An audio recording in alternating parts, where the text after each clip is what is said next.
Hola a todos, compañeros, tutor, público en general. Mi nombre es Marco Hernández Herrera y estamos poniendo este video explicativo sobre, en este caso, la unidad 1, áreas de ejercicio de profesional y de investigación en procesos en desarrollo humano y educativos, correspondiente al módulo 404, propedéutica en el campo del desarrollo humano y educativo. Igualmente, para explicar en este video 4 puntos o temas importantes en el cual vamos a desarrollar cada uno de ellos, principalmente en cuanto a lo que es el desarrollo humano y educativo, principalmente en estos 4 temas. Hola a todos.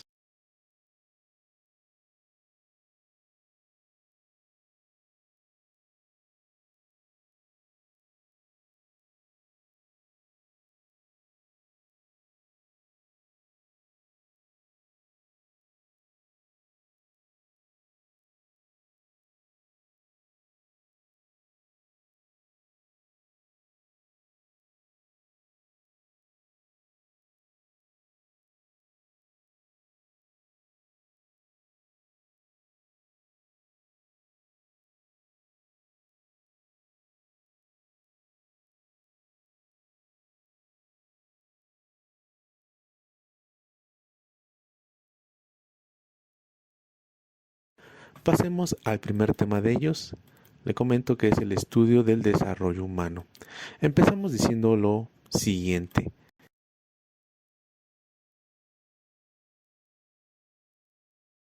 En este caso, la existencia de un medio social para el ser humano debe ser indispensable, ya que éste le producirá cultura, acumulará conocimiento y podrá recoger experiencias pasadas. Esto es importante para el desarrollo de la raza humana en este mundo. Por lo tanto, el comportamiento humano es mediado mediante su cultura, esto es, con la interacción entre la naturaleza en la que vive y la cultura que forja con el tiempo. También las formas de vida han cambiado para principalmente el área de estudio en este momento, que sería la población infantil.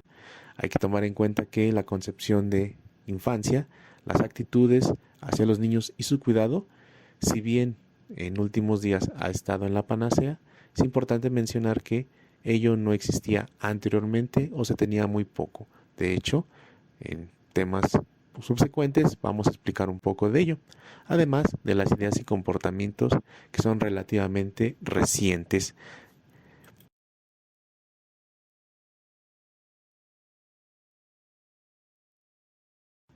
Por ejemplo, en la historia de la infancia, anteriormente, como bien sabemos, existía una alta mortalidad principalmente por epidemias y o pandemias que existían en la antigüedad.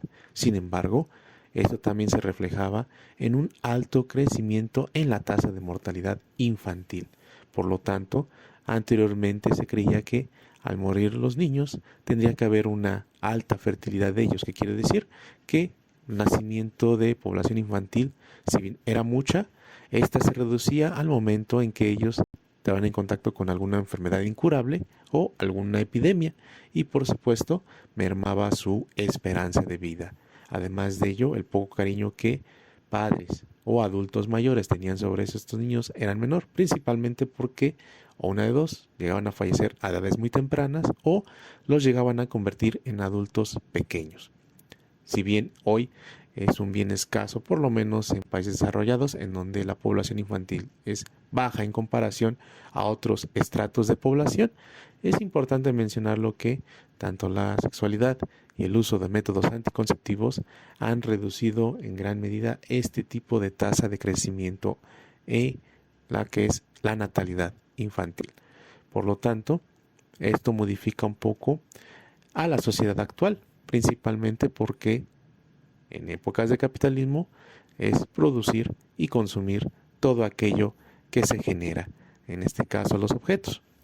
Uno de los principales autores en cuanto a la oposición infantil, Philip Aries, en 1960 había descrito que la concepción de la infancia es reciente, y esto lo veremos en los próximos diapositivas.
Por ejemplo, el papel del niño con la familia a través del siglo XVII, como les comentamos al inicio, era una sociedad medieval en el que no existía el sentimiento de infancia, como la conocemos hoy en día. Si bien había niños abundantes, muchos de ellos llegaban a fallecer antes de la edad adulta y pocos llegaban a ese tipo de terminamiento. Igualmente no contaban con cuidados especiales como hoy en día lo hemos visto en este tipo de población. Por lo tanto, también la educación que recibían estos niños era según su clase social.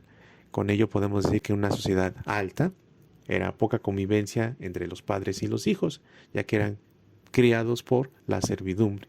Y en el caso de los estratos bajos era un caso contrario, ya que si bien el contacto entre padres e hijos era más alto, sin embargo, estos simplemente eran vistos como obreros en algunas partes o dedicarse al oficio que en este caso el padre tuviera en ese momento. También había pocas escuelas porque las que existían en aquellos tiempos solamente eran reservadas para unas cuantas personas y sin embargo había mucho nivel en cuanto al conocimiento y no por edad. ¿Qué quiero decir con ello? Al momento en que la educación era impartida, no era impartida como lo conocemos actualmente por medio de grado, sino independientemente de la edad del menor. Este tenía que recibir respecto al conocimiento y habilidades que pueda llegar a tener en su momento. Por lo cual podíamos ver personas entre los 5 y tal vez 10 años en los cuales se les seguía dando una misma tipo de disciplina. Por lo tanto, aquí teníamos que decir que el niño o niña tenía el papel de un adulto pequeño. Esto llegase a cambiar un poco en los siguientes siglos, por ejemplo en el siglo XVIII, el amor fraternal o padre-hijo, que anteriormente no era tan esencial, por así decirlo, se volvió un poquito más ameno. ¿Ok? También el afecto o la función afectiva entre la familia era más fraternal y no económica como anteriormente era. Por lo tanto, había una infancia diferenciada y una mayor observación hacia los niños. Esto con los cambios de tipo social, por ejemplo, la industrialización, la aglomeración de grandes sectores de la población en ciudades, la escolarización que empezaba ya a reflejarse en algunos estados independientes durante el siglo XVIII, lo cual hacía que era una obligación obligatoria, perdón, una escolarización obligatoria. Además, el progreso de la medicina también empezó a erradicar o disminuir la mortalidad infantil en muchos de ellos aspectos. Sin embargo, todavía dentro de esta misma sociedad, al infante se le tenía un poco valor atribuible dentro del mismo, principalmente por la edad que ya empezaba a ejercer. Por ejemplo, el papel del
Ahora hablemos un poco sobre el estudio de los niños. Como sabemos, en la psicología infantil no tiene más allá de un siglo de existencia y por lo tanto sus aplicativos no son muy, digámoslo así, antiguos, sino más bien recientes.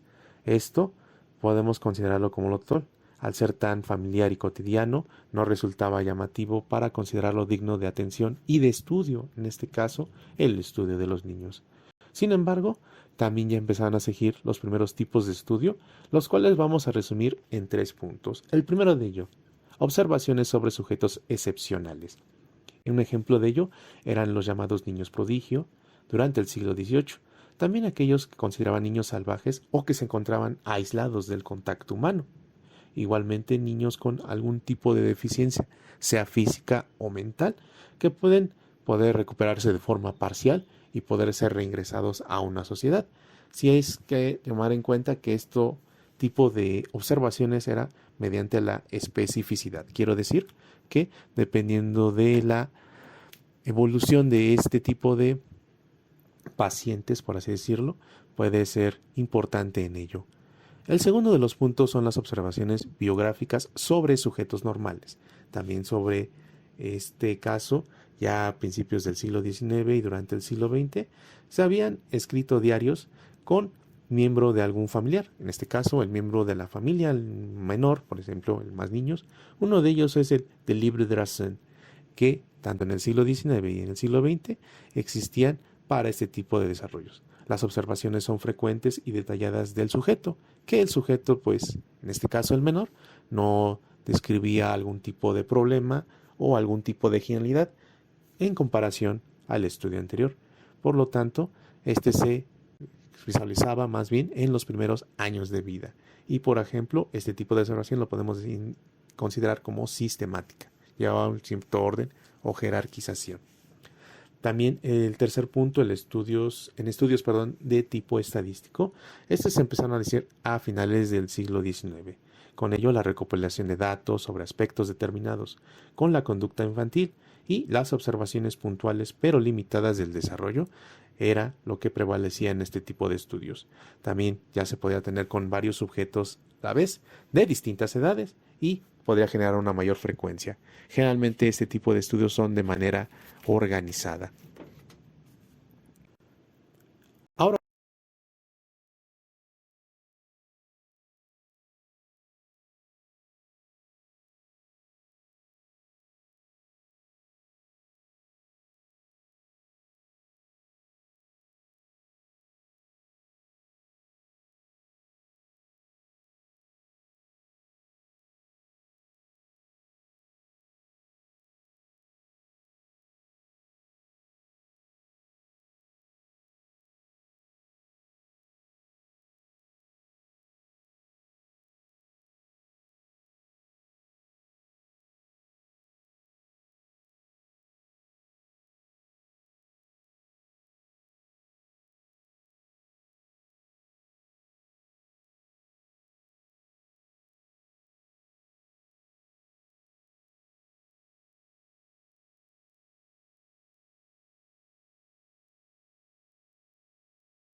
También hay que mencionar, en este caso, para poder verificar este tipo de puntos, la evolución de la psicología del desarrollo para este tipo de motivos, principalmente por la preocupación de tipo pedagógico o educativo que podía existir en estos puntos, también los motivos médicos en cuanto al funcionamiento y cuidado de los infantiles y también motivos filosóficos y científicos. Con esto nos referimos más al conocimiento y a las emociones que pueden transmitir sobre este tipo de evolución. Luego, este tipo de evolución, más bien, hay que decirlo, se dividió durante 6 periodos. El primero de ellos es en la antigüedad, principalmente en el periodo greco-romano. ¿Esto con qué decir? O sea, existían algunas observaciones dispersas relacionadas casi siempre con la educación. Esto es, también ambientado hacia al sentido común. Cómo se educan a los niños es cómo debe conocer su desarrollo, generalmente de tipo científico. El segundo punto son las primeras observaciones sistemáticas. Por ejemplo, en el libro de Tiedemann, las observaciones durante los primeros años se inicia la psicología del niño o psicología infantil. También se dan observaciones muy generales o de tipo biográfico, en el punto de estudio anterior que ya hemos visto. Igualmente, un punto importante para el desarrollo de las primeras observaciones tienen que ver con la aparición del libro El origen de las especies de Charles Darwin en 1859. Esto principalmente por el método y la forma en cómo abordaron sobre este libro fue el adecuado para poder iniciar investigaciones relacionadas o acorde a la población infantil. Dentro del tercer punto, la constitución de la psicología infantil como disciplina independiente, podemos tomar el primer punto desde el año 1882, en donde Preyer y el escritor de su libro El alma del niño encuentran lo que son los métodos de observación sistemática e incluso experimental, en el cual fueron precedentes en ello. Ya para el siguiente año, en 1883, Stanley Hall aplica cuestionarios masivos informativos principalmente en la población infantil.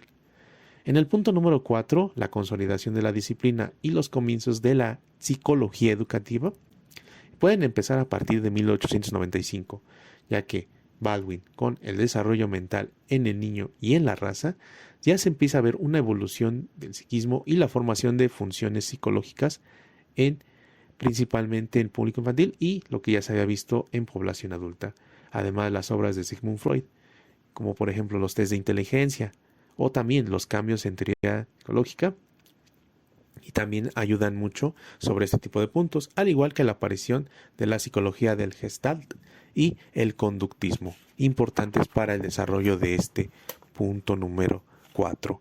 También en el punto número 5, el desarrollo sistemático, la pugna entre la acumulación de datos y de teorías, se empieza a ver una clara tendencia contrapuesta entre las observaciones más cuidadosas, con escasa interpretación teórica, por ejemplo, todas ellas estudios de detalle, en comparación a los trabajos teóricos de la psicología del desarrollo, por ejemplo, los trabajos de Werner, Palon y principalmente dos de los principales impulsores de esto y que estudiaremos posteriormente, Jean Piaget y Vygotsky. En el punto número 6, la convergencia entre la psicología evolutiva, educativa y experimental. Es importante la influencia de Piaget en su psicología evolutiva y también la psicología cognitiva como principal contacto con la psicología de Piaget. Estos puntos son importantes y estaremos desarrollando más adelante. Pasemos al segundo de los temas que vamos a abordar en este video, las teorías sobre el desarrollo. Hay que mencionar antes que todo ello que sobre las teorías del desarrollo, el estudio de cualquier fenómeno, ya sea aplicable al ser humano, siempre va a tener una posición teórica.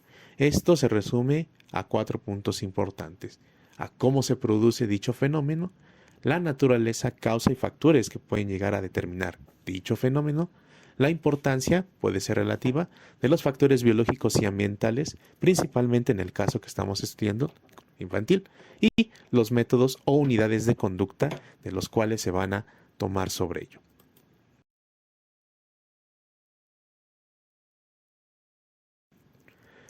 Sobre las teorías del desarrollo que ya hemos analizado, vamos a mencionar 6 de las importantes que están dentro del desarrollo infantil y que vamos a explicar un poco más adelante. El primero de ellos, la psicología psicoanalítica, el cual podemos mencionar que es un modelo de funcionamiento psicológico consciente, pero que sus determinantes dentro de la conducta son de manera inconsciente. Se interesa por estudiar más la motivación que origina la actividad o actuación de, en este caso, el ser humano sobre algún estudio o efecto en sí. También la psicología conductista, por ejemplo, esta estudia la conducta manifiesta en lo que el organismo hace. Esto como a partir de las conductas con las que nace un sujeto, por ejemplo, los reflejos incondicionales, se van formando nuevas conductas por medio del acondicionamiento. Es importante mencionar todo ello porque la psicología conductista ha sido parte importante sobre este punto. La psicología de la Gestalt nos menciona lo siguiente, que para conocer al sujeto se sirve de estructura que tiene una especie de validad física impuesta por sus cualidades internas. Esto es, que las estructuras son totalidades complejas y las unidades simples no son el punto de partida, sino el producto de la descomposición de unidades complejas. También es importante mencionar ello porque dentro de estas mismas teorías sobre el desarrollo, la Gestalt tuvo una parte importante en cuanto a este tipo de desarrollo de teorías. Otro de los puntos importantes en este caso, el cuarto, el narrado por Jean Piaget, por ejemplo, la formación de conocimiento.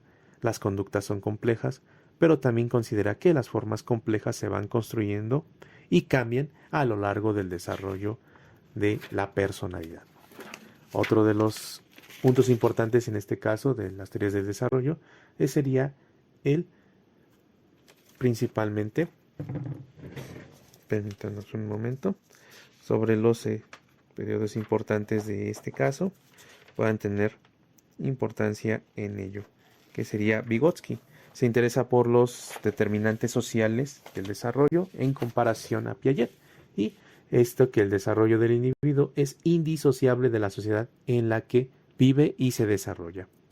El último de los puntos es la psicología cognitiva, la cual estudia los procesos internos que tienen lugar en el sujeto, procesador o elaborador de información, y constituye lo que son representaciones internas del mundo y de su propia conducta, pero muchos de los procesos que describen son asociativos.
Otro de los puntos importantes a mencionar sobre estas teorías del desarrollo tiene que ver con dos claves o puntos importantes, el hereditarismo y el ambientalismo.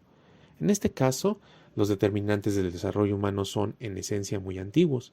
Sin embargo, sobre ello hay dos puntos o concepciones totalmente opuestas, sobre los hereditaristas, en los cuales las cosas hacen que el hombre estén determinadas por procesos biológicos a través de la herencia, o sea, la disposición, la concepción y sus rasgos son principalmente genéticamente desarrollados entre cada ser humano y se van heredando de esta forma. Sin embargo, la posición ambientalista, hay que mencionarlo que el hombre está determinado por factores ambientales y es la experiencia que obtienen dentro de este factor ambiental la que conforma y dan actividad al ser humano. Por lo tanto, se considera a él como un animal social. Es importante mencionarlo porque sí son dos puntos totalmente distintos. Sin embargo, también hay un punto importante en el cual abordar sobre esta situación, en el caso del hombre preprogramado. Este caso, el desarrollo de este ser es un proceso de interacciones complejas donde el sujeto desempeña un papel importante y activo, dando a ello a poder seleccionar y modificar ciertas influencias que pudo haber adquirido anteriormente.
El nacimiento de la inteligencia.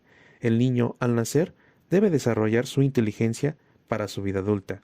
Con ello, debe tener una interacción con su medio ambiente y un comportamiento sobre él mismo. Por lo tanto, construir su representación dentro del medio podríamos considerarlo como inteligencia.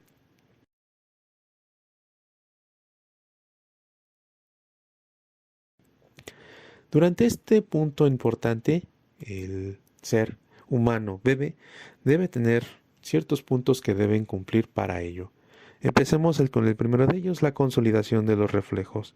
En este caso debe ejercitar sus reflejos para poder actuar, responder y relacionarse con su medio exterior, principalmente con los llamados mecanismos reflejos, por ejemplo, el reflejo de succión o cuando utiliza su boca para poder saber en este caso el tipo de objeto que está obteniendo en su mano o incluso por el reflejo de prensión por medio de su manita puede tener ese tipo de contacto físico con los objetos.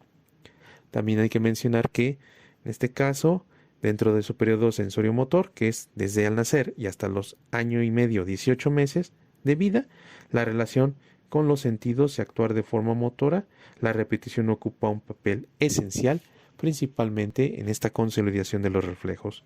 Ahora pasemos al segundo punto, de los reflejos a los esquemas. Los reflejos no se adaptan a situaciones distintas. ¿Qué quiero decir con ello? Deben pasar directamente a los esquemas. Por ejemplo, en la mano. Anteriormente era un instrumento de prensión. Ahora va a ser un instrumento esencial en la exploración de los objetos que llega a tener en contacto con el bebé.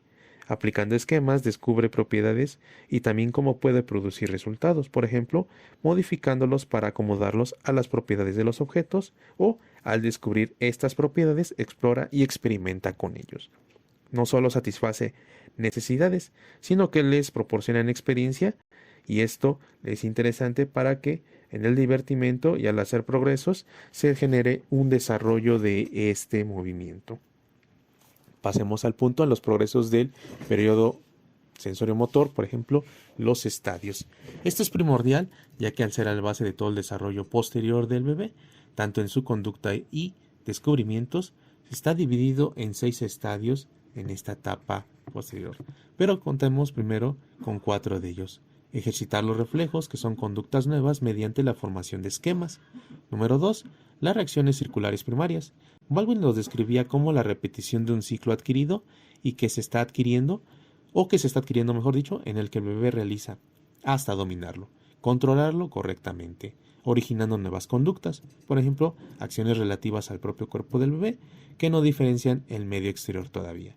En un estadio número 3 ponemos las reacciones circulares secundarias, que son la conservación de fenómenos relativos al mundo exterior. Mediante la actividad con otros cuerpos, el niño descubre que su actividad puede producir efectos en su entorno. Sí es importante mencionar ello, porque está evolucionando de forma gradual y correcta. Además, las reacciones circulares terciarias como quinto estadio, en el cual la modificación de resultados producidos ya anteriormente pueden entrar en una etapa de experimentación, conservan su carácter circular de repetición, pero introducen variantes en el curso de acción en estos objetos. Pasemos al siguiente punto, la coordinación de los esquemas, en donde el bebé tiene estimulaciones pero no presentan unidad. ¿Qué quiere decir? Que está fragmentado y que no es permanente.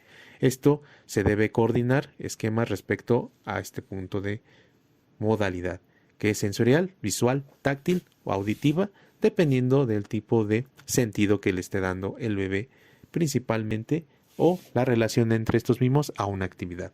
Al aplicar repetidamente distintos esquemas a un mismo objeto, por ejemplo, coger un objeto, chupar un objeto, sentir la textura del cuerpo del objeto, puede producir distintas sensaciones, y esto da origen a distintas estimulaciones dentro del bebé para este objeto. Por lo tanto, la reacción circular, una vez adquirido, tiende a conservarse con este punto. También es importante mencionar esto en cuanto, por ejemplo, Piaget decía que en el proceso es complicado la coordinación recíproca que debe existir ya dentro del bebé para poder tener este tipo de sensaciones. Cada esquema trata de asimilar todos los puntos importantes, aunque no sean apropiados para el esquema o esquemas relacionados. Pasemos al siguiente punto, los progresos de la aprehensión. En este caso, Piaget dice que hay 5 fases en el desarrollo de la aprehensión en sus coordinaciones con otras actividades. Y los estadios de periodo sensorio-motor, que ya habíamos explicado un poco anteriormente, al igual que el reconocimiento de los objetos. Este es un punto importante dentro del desarrollo del bebé, ya que poseerá disposiciones que le permitirán extraer propiedades invariables, empezando a reconocer situaciones y objetos al aplicarles nuevos esquemas que con anterioridad había obtenido con los mismos resultados. Por ejemplo, empieza a ser capaz de anticipar lo que va a suceder, lo cual es importante en todo ser humano. Le permitirá identificar objetos y formar categorías con ellos, organizando su realidad en su mundo exterior. También la permanencia de los objetos, al introducirle regularidades en el niño, atribuirle a objetos la estimulación que recibe. Los objetos producen determinadas sensaciones, pero el niño atribuye todas esas capacidades de producir sensación al mismo objeto. Sin embargo, deja de producir dicha sensación cuando ya no los tiene presente, por lo que debe cerciorarse de que existan al momento de dejar de estimular dichos puntos. Una de las mayores construcciones que el periodo sensorio-motor en la noción del objeto como algo que permanece independientemente de nuestras acciones es importante para que el bebé pueda reconocer estos objetos incluso cuando ya no los tiene a la mano o a la vista o algún tipo de contacto con ellos. Por lo tanto, los niños en los primeros estadios del desarrollo sensorio-motor, los objetos no existen independientemente de sus acciones y cuando desaparecen se comportan como si dejaran de existir. En su construcción, para que puedan ser más serias en estos estados, en la construcción de la inteligencia debe apoyarse mucho de esta parte de repetición. En cuanto a la resolución de problemas, este es en el tercer estadio principalmente, ya mencionado, el niño pone en funcionamiento sus distintos esquemas, aunque no sean los adecuados para conseguir el fin que busca. Por lo tanto, intenta actuar en la realidad sin contar todavía con los medios adecuados. Con ello, la mejora al conseguir sus capacidades ya para el cuarto estadio, se plantean metas a priori, realizando una acción para conseguir un fin diferente de esa misma acción. Ya para el quinto estadio, el niño empezará a utilizar medios nuevos para conseguir estos fines. Y por último, en el sexto estadio, con la aparición de la representación, los problemas pueden empezar a resolverse dentro del plano simbólico y no puramente práctico. Esto es, al niño ya va a tener una reflexión sobre lo que está empezando a realizar en sus actividades.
Uno de los puntos importantes a mencionar son las capacidades perceptivas que, dentro de los progresos en el terreno intelectual, van acompañados o precedidos por progresos en su actividad perceptiva. Sin embargo, a un campo complejo donde hay numerosos estudios, no existe una visión de conjunto coherente ni una perspectiva teórica que abarque este tipo de capacidades. Por lo tanto, podemos ver en este caso que el niño a los 2 meses no puede diferenciar de figuras por falta de agudeza visual o por no disponer de sistemas de exploración suficientes, por lo tanto se le dificulta poder tener este tipo de desarrollos. Sin embargo, el sistema visual se desarrolla con enorme rapidez durante los primeros 6 meses, por lo tanto ya será capaz de diferenciar superficies, al igual que su capacidad de seguir un objeto que se desplaza. Al momento de su campo visual, esta aumentará notablemente. Sin embargo, para los infantes tienen que construir laboriosamente, ya que reciben en su retina imágenes de objetos que varían continuamente y cuando cambian de posición, por ejemplo, el niño cambia de posición o el objeto que se observa cambia de posición, también su imagen cambia, por lo que debe establecer una constancia tanto de la forma y del tamaño de esa figura y profundidad sobre la misma. Por lo tanto, no diferencian perceptivamente unos objetos por otros, sino que los constituyen como una unidad. Las caras humanas atraen desde temprano su atención y a medida que su crecimiento empiezan a discriminar unas caras por otras. Esto se construye de la misma manera para otros aspectos del mundo perceptivo.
Pasemos al último de los puntos, constructivismo y aprendizaje significativo.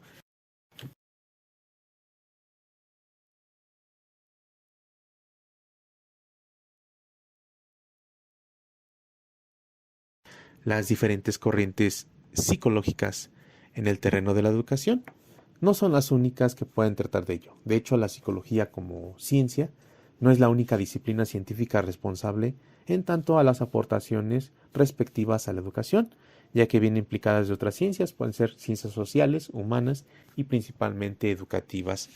Por lo tanto, podemos acercarnos un poco más a sobre ello con el constructivismo.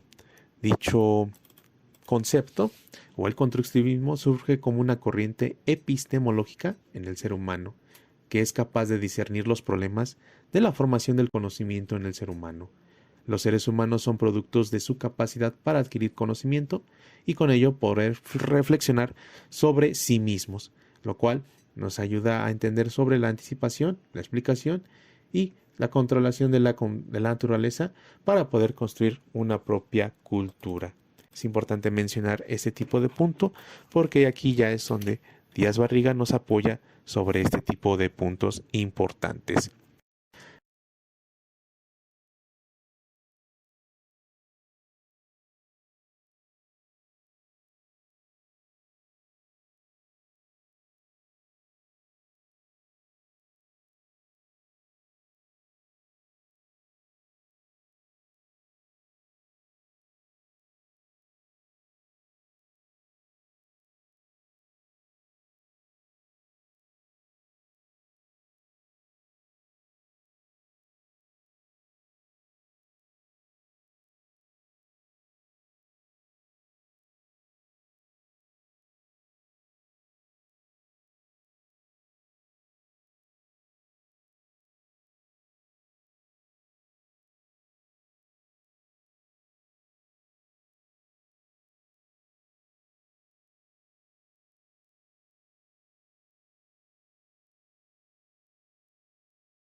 También hay que mencionar que hay postulados centrales dentro del enfoque constructivista y que se resumen solamente en tres grandes puntos. En este caso, la psicología psicogenética, la psicología cognitiva y la psicología sociocultural. Sí es importante mencionar ello porque el constructivismo, tomándolo de ello, se basa de los tres puntos anteriores, los postulados centrales del enfoque constructivista. Dejamos esto un poquito atrás, pero vamos a retomarlo nuevamente. Sobre, en este caso, el constructivismo con respecto a la psicología genética que impulsó Jean Piaget. Por ejemplo, la teoría emblemática constructivista que nos habían mencionado anteriormente. ¿Cómo pasar de un estado de menor conocimiento a otro de mayor conocimiento? Es una de las preguntas importantes que Piaget trató de resolver durante este tipo de aprendizajes y principalmente para llevarlo a cabo, mediante un modelo explicativo y metodológico sui generis para explicar la génesis y evolución de las formas de organización del conocimiento, esto situándose en el interior del sujeto epistémico. Sí es importante mencionar que, en este caso, la psicología genética o psicogenética puede tener este punto importante. El constructivismo visto desde la psicología sociocultural, como ejemplo Vygotsky, es totalmente distinta a lo que Piaget había indicado. En este caso se trata de explicar cómo utilizar la acción humana en ámbitos culturales, históricos e institucionales para el desarrollo educativo, las tradiciones culturales y las prácticas sociales en las cuales se regulan, se transforman y dan expresión al psiquismo humano. Sí es importante mencionar ello, principalmente por el hecho de tener esta actividad. Ahora bien, dentro del área cognitiva o psicología cognitiva, como el tercer postulado central dentro del enfoque constructivista, el alumno selecciona, organiza y transforma información que recibe de diversas fuentes y establece relaciones entre dicha información y sus conocimientos o ideas propias ya obtenidas con anterioridad. Esto implica cambios en los esquemas de conocimiento que posea previamente para poder ampliar o ajustar a profundidad como resultado de la participación de éste en su proceso instruccional. Sin embargo, hay que mencionar que autores como Resnick en 1987, la institución escolar buscaba fomentar más el conocimiento que contradice a lo que se aprende fuera de ella. Quiero decir que habitualmente intenta enseñar por medio de prácticas en, en franca contradicción con el mundo real. Por lo tanto, deberían relacionarse más bien con la capacidad de atender a las necesidades especiales que plantea dichas situaciones en particular.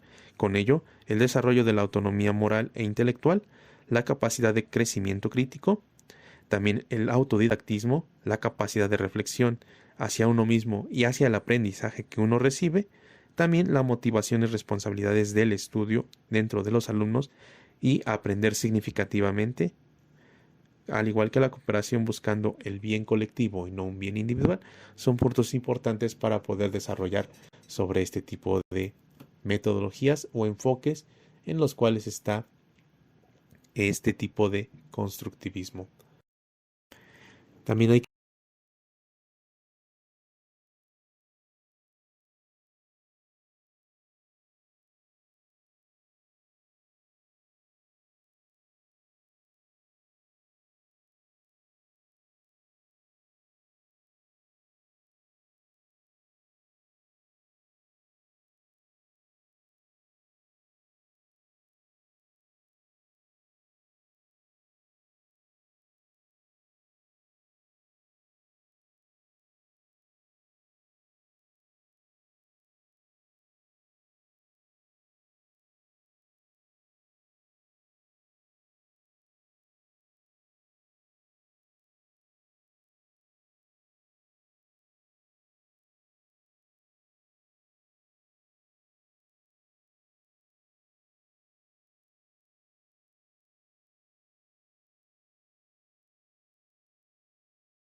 Porque la concepción constructivista del aprendizaje escolar es una aproximación a este tipo de problemas relacionados con la educación.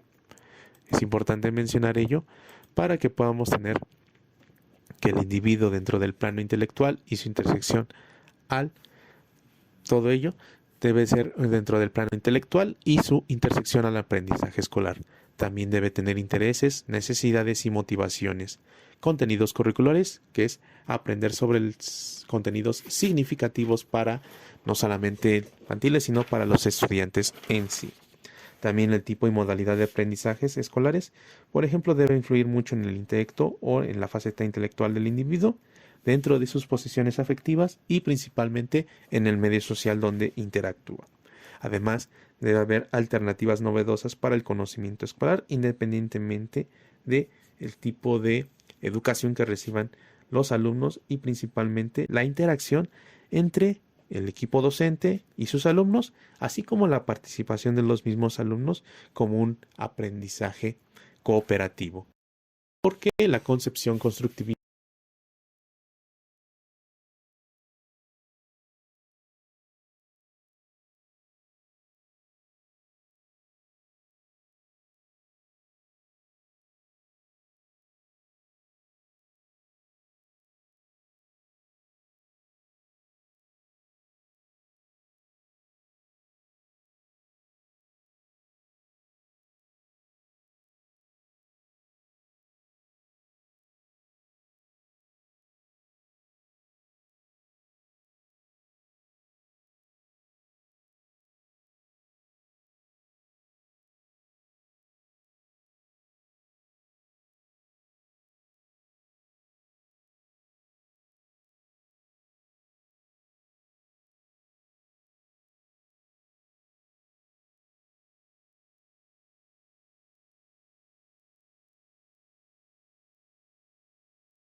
Pasemos ahora a lo que es el aprendizaje significativo. Dentro del aprendizaje significativo debemos mencionar a varios autores que estuvieron relacionados con ello.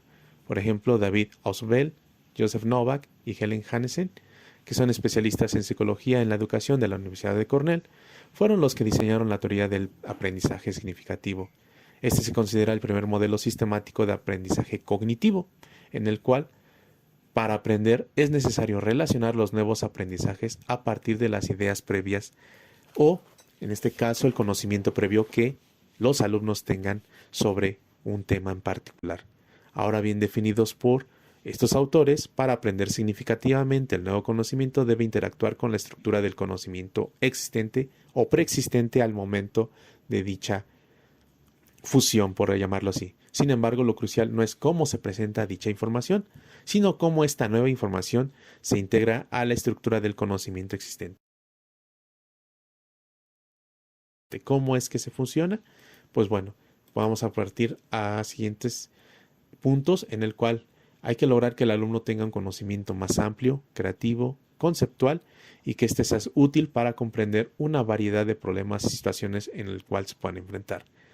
En palabras de Viera, la autoría de Ausubel propuso defender y practicar aquel aprendizaje que provoque un verdadero cambio auténtico en el sujeto, que todo lo que conocía anteriormente, junto con el nuevo conocimiento, generen un conocimiento nuevo, distinto, pero sobre todo un cambio sobre la forma de ver, de pensar y de interactuar de este sujeto con su medio ambiente. Por ejemplo, en este caso ya ponemos objetivos generales, ya que es contemplar el engranaje ecológico de los nuevos conocimientos o materias a impartir con los conceptos, ideas y representaciones ya formadas en las estructuras cognitivas del educando.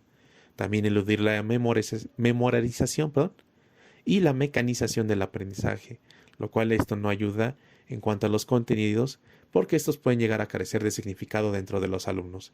Por lo tanto, la autenticidad del cambio que propone este tipo de aprendizaje es principalmente cambiar este tipo de métodos o prácticas que anteriormente se realizan y que desafortunadamente se siguen realizando en la actualidad. El aprendizaje significativo entonces será no tendrá en cuenta la estructura cognitiva del estudiante a la par de su actitud afectiva y motivacional, lo cual es importante mencionarlo. Así como en puntos anteriores, sobre los temas ya vistos, no solamente se debe ver el conocimiento o habilidad que pueda tener un alumno, sino también la actitud y principalmente la motivación para poder generar y retener nuevo conocimiento. Tanto ellos serán indispensables en la medida que dicho aprendizaje sea aplicado en la realidad del alumnado.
Algunas teorías que sustentan este aprendizaje significativo puede ser la asimilación obliteradora. Sin embargo, este caso no termina ahí. Al principio, cada vez que se quiera recordar una información nueva, independientemente de cómo se haya obtenido dicha información, se podrá hacer como si esta fuese una entidad separada del marco cognitivo en el cual ya se encontraba integrada o preexistente dentro del alumno. Con el paso del tiempo, ambos contenidos se van a fundir en uno solo, de modo que ya no se puede evocar solamente a uno entendiéndolo sin el punto del otro como una entidad separada, sino ya como una unidad junta. Esto genera que el conocimiento nuevo que se adquiera al principio no quede olvidado como tal, más bien aparecerá un conjunto de informaciones o informaciones variadas en el que cualitativamente son totalmente distintas. Sin embargo, podemos obdicar que Ausubel llama esto asimilación obliteradora.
También el aprendizaje memorístico, si bien no es muy bien visto en este tipo de puntos, los nuevos contenidos se van acumulando en la memoria, ya que estos no quedan vinculados a los viejos conocimientos por medio de la significación, que quiere decir darle un relativamente significado importante entre lo ya aprendido con lo nuevo a aprender. y la asociación de ellos sobre este punto. Por lo tanto, esta clase de aprendizaje se diferencia del aprendizaje significativo, no solo porque no ayuda a expandir el conocimiento real, sino porque además esta nueva información podrá ser más volátil y lo cual esto generará que sea más fácil de olvidar.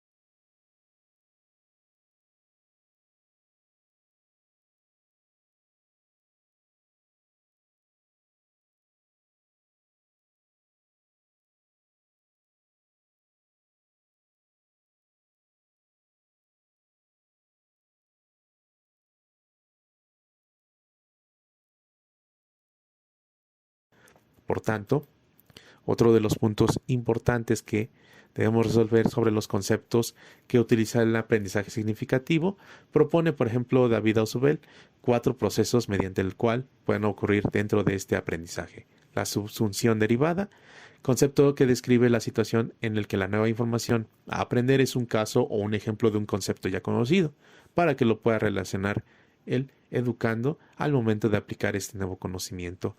La subsunción correlativa, que en cierto modo se puede describir como ese aprendizaje que es más valioso que el anterior, ya que éste puede enriquecer el concepto del conocimiento superior y le puede impregnar un mayor significado.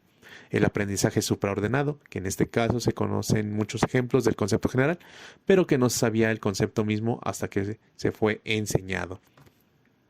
Al igual que el aprendizaje combinatorio, que describe un proceso por el cual una nueva idea es derivada de otra, que no se sitúa ni más alto o más bajo dentro de la jerarquía en la obtención de este conocimiento, sino al mismo nivel, lo cual es una rama diferente pero relacionada.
Terminamos este punto importante sobre estos 4 temas explicados, al igual que las referencias bibliográficas sobre esta obtención de información relacionada a estos 4 temas importantes que resumimos son el estudio del desarrollo humano, las teorías sobre el desarrollo humano, el nacimiento de la inteligencia, estos contenidos en los capítulos dentro del libro de Derbal, el desarrollo humano, al igual que apoyarnos en el punto 4 sobre el constructivismo y el aprendizaje significativo, obtenidos tanto de las lecturas de Ausubel y de Díaz y Hernández sobre este tipo de información. Por nuestra parte será todo. Esperamos les haya gustado este video explicativo sobre estos temas en función a este tema en particular. Que tengan un excelente día. Hasta luego.